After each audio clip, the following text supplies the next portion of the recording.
Well, as the high cost of living continues to bite, Australians are spending more on essentials, but they are still managing to set aside cash for travel and entertainment. Tourism Research Australia, though, has found a noticeable slowdown in the number of people travelling domestically in its latest forecast. Let's bring in now the Australian Travel Industry Association CEO, Dean Long.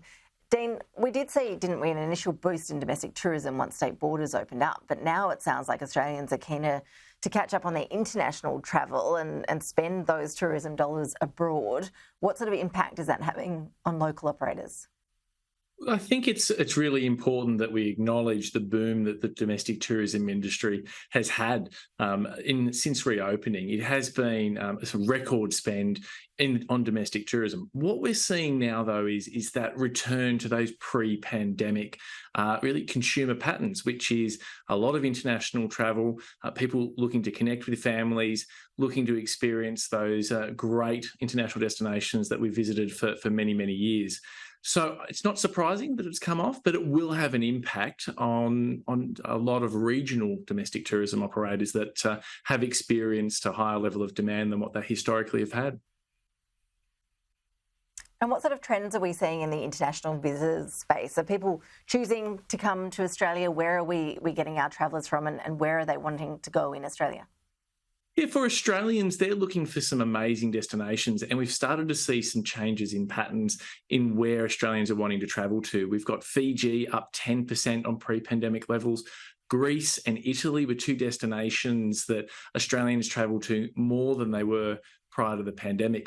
For the inbound tourism industry, though, it's unfortunately an opposite tale there. We're still a long way off where we were prior to the pandemic, which is why some of the domestic spend forecasts are a little bit worrying, because we don't have those high-yielding international visitors coming from Europe and also North America to help those hotel rooms fill up. And it's also, when you compound that with several decisions of state government, like the increase in port charges, it just makes us a less competitive destination when we're looking at where we want to be positioning Australia against our international competitors.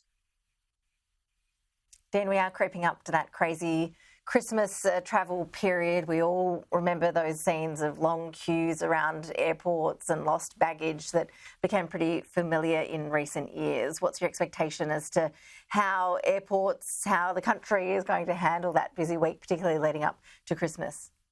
Look, there's no doubt it will be another very busy week in the lead up to Christmas. I think the airports have done an amazing job in getting the right staff in at the right time. There still are some shortages, so I think really importantly, make sure you do allow enough time to get to the airport, but not so long that you need to linger in those lines or airside once you pass security than what you need to. So if you follow the directions of your travel agent, of the airline, of the airport operators, allow enough time to get there so it's stressless experience. There probably will be some stress. I know for a lot of families, you've usually got the father running out in front with the passport and the mother grabbing the kids and trying to run through. We'll probably see a few of those scenes.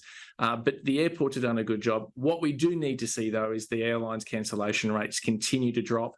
That will mean people can have confidence in when they book their airfare, they're going to get to the destination when they want to and when they need to. So I'm expecting a really great Christmas period, nowhere near the disruptions that we had last year, which is really great news for the Australian travel and tourism industry.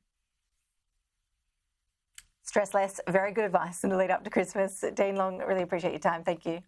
Thank you.